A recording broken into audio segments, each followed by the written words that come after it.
Video हम शुरू करें उससे पहले एक बहन की शंका है। वैसे तो बहुत सारी शंकाएं दास के पास आती हैं व्हाट्सएप पर, लेकिन ज़्यादातर शंका ऐसी होती हैं कि उनके समाधान वो भाई बहन खुद भी निकाल सकते हैं, लेकिन उसके बावजूद भी मुझ पवन दास के पास लिख लिख कर भेजते हैं, तो दास उचित नहीं समझता उनके जवाब देना।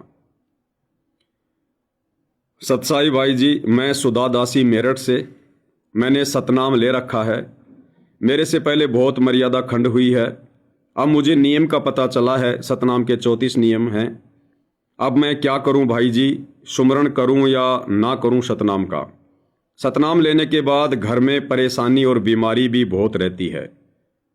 अब भाई जी मैं सारे रूल्स फॉलो करूंगी। अब मैं सतनाम का सिमरण करूं या ना करूं? देखो बहन जी, यदि आपने बरवाला कांड के बाद काल प्रेरणा से ये जितने भी सतलोक आश्रम खुले हैं, नाम दीक्षा केंद्र खुले हैं, इन सभी केंद्रों पर जो अनाधिकारी भगत बैठे हुए हैं, जिनको अपने गुरुदेव की तरफ से नाम दीक्षा देने का, नाम शुद्ध करवाने का कोई आदेश नहीं है, टोटल मनमुखी ढमढमा चल रहा है। एक छोटी सी कॉमन सेंस की बात है भाई और बहनों,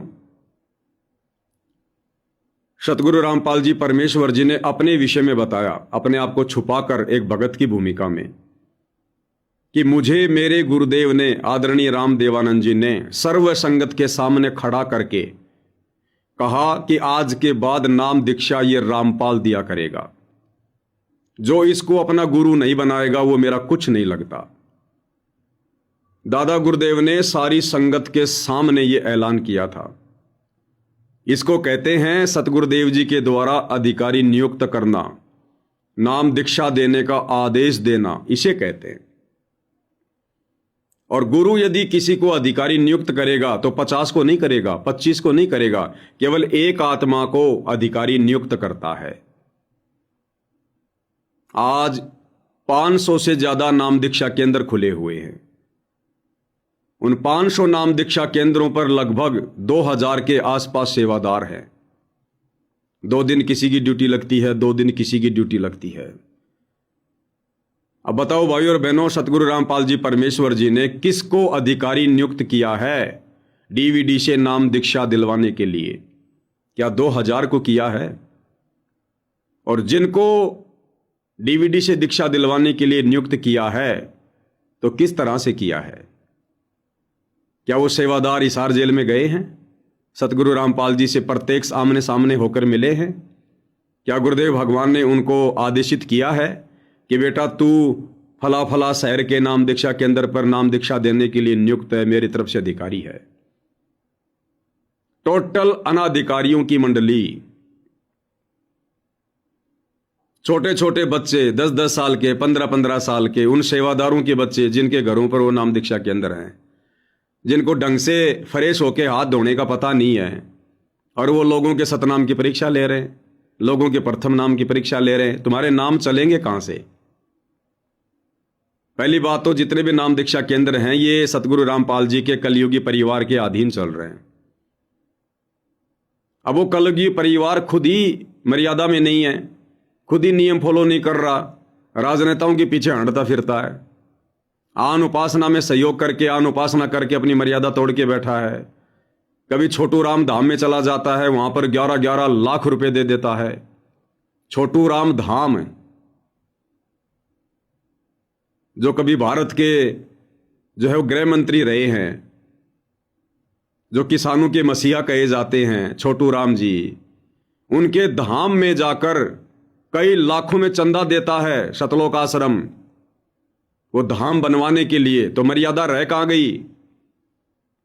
छोटू राम की जयंती पर जाकर मान सम्मान करवाते हैं संत रामपाल जी के बेटे, मर्यादा रह कहां गई? परशुराम की जयंती में जाकर आन उपासना में सहयोग करते हैं, संगत से करवाते हैं, मर्यादा रह कहां गई? नकली कबीर पंथियों के साथ मिलकर कबीर जयंती मनाते हैं, मर्यादा रह कहां गई? अयोध्या में जाकर राम पुजारियों के लिए भंडारा लगाते हैं, मर्यादा रह कहां गई? तो अनाधिकारी लोग बैठे हुए हैं। तो सतगुरु रामपाल जी के कलयुगी परिवार के आदेशों से इन सभी नाम दीक्षा केंद्रों पर अनाधिकारी लोग बैठे हुए हैं। अब भाई और बहनों, जैसे ही किसी का नाम खंड होता है, क्योंकि नाम तो खंड होगा ही, जब आपने नाम ही सतगुरु रामपाल जी से नहीं लिया है, आपने नाम उस व्यक्ति से नहीं लिया जो अधिकारी है। अनधिकारियों से नाम दीक्षा लोगे, तुम्हारी नाम दीक्षा कैसे पूर्ण मानी जाएगी? तो कुछ दिनों में काल प्रेरणा से मर्यादा टूटने लगती है। मर्यादा टूटती है तो उनको दिक्कत होती है। फिर वो नाम दीक्षा केंद्र पर जाते हैं कि भगत जी मेरा तो प्रथम नाम खंड हो गया। फिर वहां जो सेवादार साहब बैठे हुए हैं, वो सेवादार क्या कहेगा? प्रथम नाम शुद्ध करवाने से पहले आपके प्रथम नाम की परीक्षा लेगा कि भगत जी बताओ, नाम बताओ, आपको याद है कि नहीं है? वो कमल बताओ, कौन से नाम का कौन सा कमल है? मूल कमल में कौन रहता है? स्वाद कमल में कौन रहता है? हृदय कमल में कौन रहता है? इस प्रकार से पूछेगा नाम शुद्ध करवाने से पहले। और आप मूर्ख भाई बहन उनको सारे नाम बता देते हो। अरे विचार किया आप लोगों ने? जब सतगुरु रामपाल जी अपने भगत को नाम दीक्षा दिया करते हैं, तो नाम दीक्षा देते समय सतगुरु रामपाल जी अंत में भगत को आदेश देते हैं कि बेटा ये नाम आपने किसी को बताना नहीं है। इस नाम का आपने किसी के सामने जिक्र नहीं करना, अन्यथा आपका नाम खंड हो जाएगा, आपको फिर लाभ नहीं मिलेगा। अब गुरु का तो आदेश ये है कि ये नाम आपने किसी को बताना भी नहीं है अपने गुरु के अलावा। और इन नाम दीक्षा केंद्रों पर जाकर अपने जैसे 2 कोटि के उन जीवों को, उन भक्तों को, उन सेवादारों को पूछने पर आप जी नाम बता रहे हो, तो तुम्हारी सबसे बड़ी मर्यादा तो यही खंड हो गई। तुम्हारा नाम क्या खाक शुद्ध होगा? फिर इन्हीं नाम दीक्षा केंद्रों से शतनाम की दीक्षा ली जाती है। क्या है कोई सतगुरु रामपाल जी के अलावा दीक्षा देने का अधिकारी?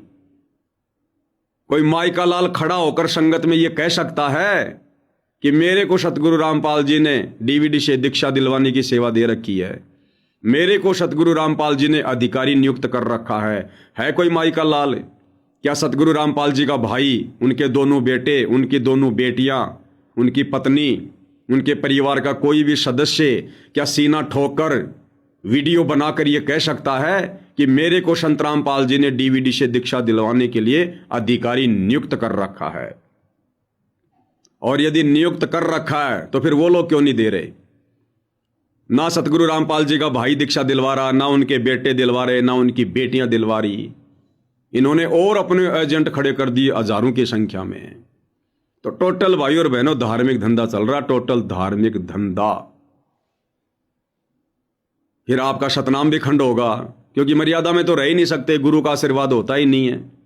आपने गुरु की शकल देखी नहीं है और आप चले नाम दीक्षा लेने। अभी थोड़े दिन पहले की बात है, दास कहीं हरियाणा में सेवा में गया हुआ था, तो दास जहां पर रुका था उन भक्तों ने बताया कि हम भी पहले इन आश्रमों में जाते थे।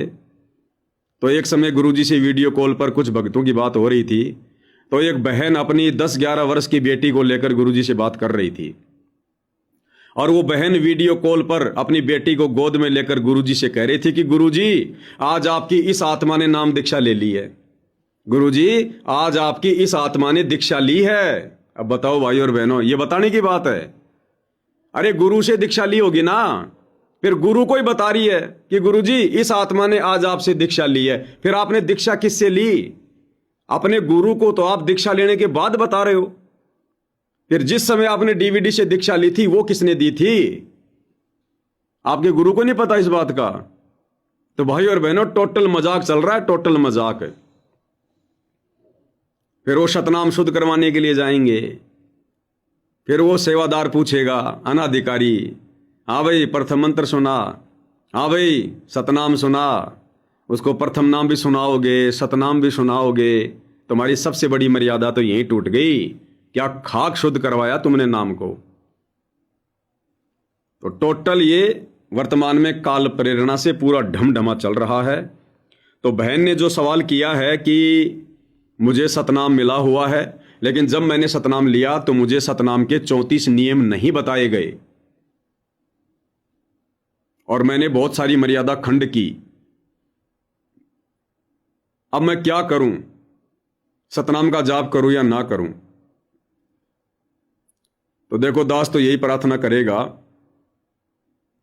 कि जो प्रथम नाम है जिसमें 7 मंत्र हैं और जो शतनाम है जिसमें 2 मंत्र हैं, जो वर्तमान में इन शतलोक आश्रमों में दिए जाते हैं, नाम दीक्षा केंद्रों पर दिए जाते हैं, नाम तो सही है, नाम में कोई दिक्कत नहीं है, प्रथम नाम और शतनाम तक बिल्कुल सही है, परंतु इन लोगों को आगे दीक्षा दिलवाने का अधिकार नहीं है। तो यदि आपके नाम भली भांति काम कर रहे हैं, आपको कोई दिक्कत नहीं है, तो आप इन नामों का जाप कीजिएगा, जो भी विधि गुरुदेव भगवान ने जाप करने की बताई है। प्रथम नाम तो आपने जाप करना ही करना है, यदि आपने ले लिया है तो काम तभी करेगा जब मर्यादा में रहोगे। मर्यादा कब बचेगी? जब आप इन आश्रमों में जाना छोड़ोगे, इन आश्रमों में दान धर्म ज्योति पाठ का पैसा देना छोड़ोगे, तब आपकी मर्यादा बचेगी, तब आपका प्रथम नाम काम करेगा। यदि किसी को शतनाम का जाप करने में दिक्कत आ रही है, जिन्होंने 2014 बरवाला कांड के बाद लिया है, यदि शतनाम का जाप करने में दिक्कत आ रही है तो 2 ही विधि हैं। सबसे पहली विधि यह है कि पूज्य गुरुदेव भगवान को अपने घर पर दरबार साहिब में दंडवत करके हृदय से समायाचना करें कि हे गुरुदेव भगवान, आपके दास या दासी को इस बात का पता नहीं था कि ये लोग अधिकारी है या नहीं है। मैंने जल्दबाजी में अनजाने में सतनाम की दीक्षा ले ली है। हे पूज्य गुरुदेव भगवान, अब मुझे ज्ञान हुआ है। हे परमात्मा, आज के बाद जब तक आप इस जेल से बाहर नहीं आओगे, मैं किसी भी सतलोक आश्रम में नहीं जाऊंगी, नहीं जाऊंगा। 1 रुपया भी मैं इनको पात्रों को ज्योति पाठ या दान का नहीं दूंगा।